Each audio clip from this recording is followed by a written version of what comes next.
নমস্কার বন্ধুরা, তোমরা সবাই কেমন আছো? আশা করি সবাই খুব ভালো আছো। আমিও ভালো আছি। তো নানান ব্যস্ততার কারণে অনেক দিন তোমাদেরকে কোনো ভিডিও দিতে পারি না। তো আজকে আমি বানাবো চিকেন রোল। চিকেন রোল বানানোর জন্য এখানে দেখো আমি ক্যাপসিকাম, লঙ্কা, শসা, পেঁয়াজ, তারপর লেবু এগুলোকে একটু মোটা মোটা করে কেটে নিয়েছি। আর এখানে নিয়েছি চিজটাকে গ্রেট করে নিয়েছি। আর এখানে নিয়েছি ভাজা বাদামটাকে আমি বাড়িতেই ভেজেছি। তো এগুলোকে নিয়ে নিয়েছি। আর চিকেনটা আমি নিয়েছি 500 গ্রাম। চিকেনটাকে আমি ভালো করে ধুয়ে পরিষ্কার করে নিয়েছি। এটাকে আমি ম্যারিনেট করে রেখে দেবো। একদম ছোটো ছোটো কিউব চিকেন নিয়েছি। কিমা নয়, কিমার থেকেও একটু বড় সাইজ, আবার চিলি চিকেনও নয়, চিলি চিকেনের থেকেও ছোটো সাইজ। আর এখানে আমি নিয়েছি একটা মশলা বানিয়ে, যেটাতে আছে আদা রসুন, লাল লঙ্কার গুঁড়ো, গোলমরিচ, সয়া সস, আর আছে লবণ মানে বিট লবণ তোমরা জানো, আর দিয়েছি গরম মশলা আর ভিনিগার। এটাকে একটা মিহি পেস্ট আমি করে নিয়েছি এটা ম্যারিনেট করার জন্য। চলো চিকেনটাকে আমি এবার সুন্দর করে ম্যারিনেট করে রাখবো। এই চিকেনটা ম্যারিনেট করে বেশিক্ষণ রাখার দরকার নেই, এটা তোমরা ইনস্ট্যান্টই ম্যারিনেট করেই করতে পারো। এবার আমি যে কড়াইতে তেল মানে বাদামটা ভেজেছিলাম, সেই বাদামটা সরিয়ে নিয়ে সেখানে আমি আর কোনো তেল দেবো না। বিনা তেলেই আমি এটাকে চিকেনটাকে ফ্রাই করে নেব। ফ্রাই মানে তেলে ফ্রাই হবে না, জাস্ট এটা কড়াইতে দিলেই যেটুকু আর কি মশলা টশলাগুলো আছে না, তাতেই এটা হয়ে যাবে। তোমরা দেখো আমি কেমনভাবে করি বিনা তেলে। এটা খুব সুন্দর হয় খেতে। এই চিকেনটা আমি এর আগেও অনেকবার বানিয়েছি, কিন্তু কখনো ভিডিও দেওয়া হয়নি। তো আজকে এই ভিডিওটা দিলাম।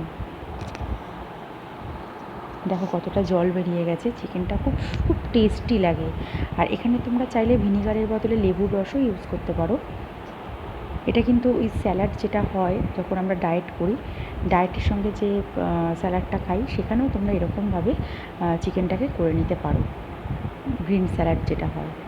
আর এখানে তোমরা কালার অ্যাড করতে পারো। আমি কালারটা সবসময় অ্যাভয়েড করি, খুব কমই কালার ইউজ করি। তো এখানে আমি হলুদ গুঁড়ো দিলাম। একমাত্র বিরিয়ানি করার সময় আমি একটু ফুড কালার দিই, তান্দুরি বানানোর সময়। তাছাড়া এগুলোতে আমি অতটা ফুড কালার দিই না।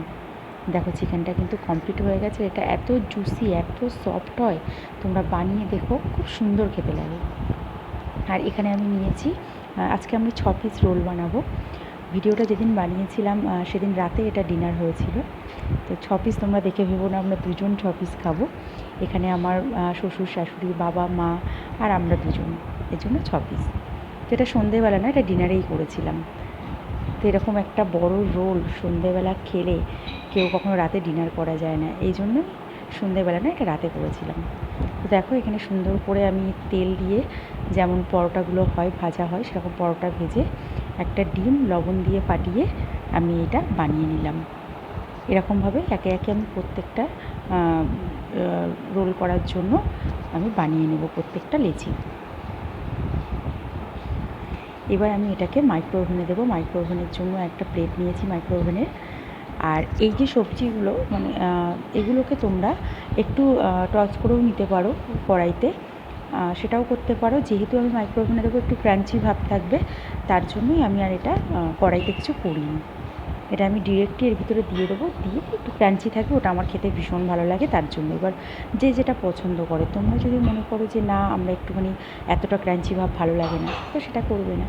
তো এখানে দেখো আমি একে একে সব কিছু সাজিয়ে দিয়েছি। এখানে লবণ, লেবুর রস আর একটু বিট লবণ, এটা আমি পরে দেবো। আর বাদাম, এগুলো আমি এখন অ্যাড করিনি। বাদ বাকি সব কিছু সস এগুলো আমি পরে দেবো। তো দেখো মাইক্রো ওভেনে আমি এই 1 মিনিট 20 সেকেন্ডের জন্য দেবো। এটাতেই এটা সুন্দর হয়ে যাবে। দেখো কি সুন্দর হয়ে গেছে, আর চিজটা পুরো মেল্ট হয়ে গেছে। এইবার আমি দিয়ে দেবো এখানে বাদাম, কাঁচা লঙ্কা, সস, একটু বিট লবণ, লেবুর রস, এগুলোকে এবার দিয়ে এটা আমি সুন্দর করে মুড়ে নিয়েছি। দেখো কি সুন্দর হয়েছে, লাগছে কি দোকানের মতো? যদিও দোকানে কিন্তু এত সুন্দর করে এত মোটা করে তোমাদেরকে দেবে না, যেটা বাড়িতেই একমাত্র সম্ভব। আর এটা কিন্তু হেলদিও, মানে এটা যে খুব বেশি রিচ তাও কিন্তু নয়। তোমরা একবার বানিয়ে দেখো কত সুন্দর খেতে লাগে। আর এই একটা রোল খেলে কিন্তু তোমাদের রাতে আশা করি আর কিছু লাগবে না। তো কেমন লাগলো অবশ্যই জানিও। টাটা।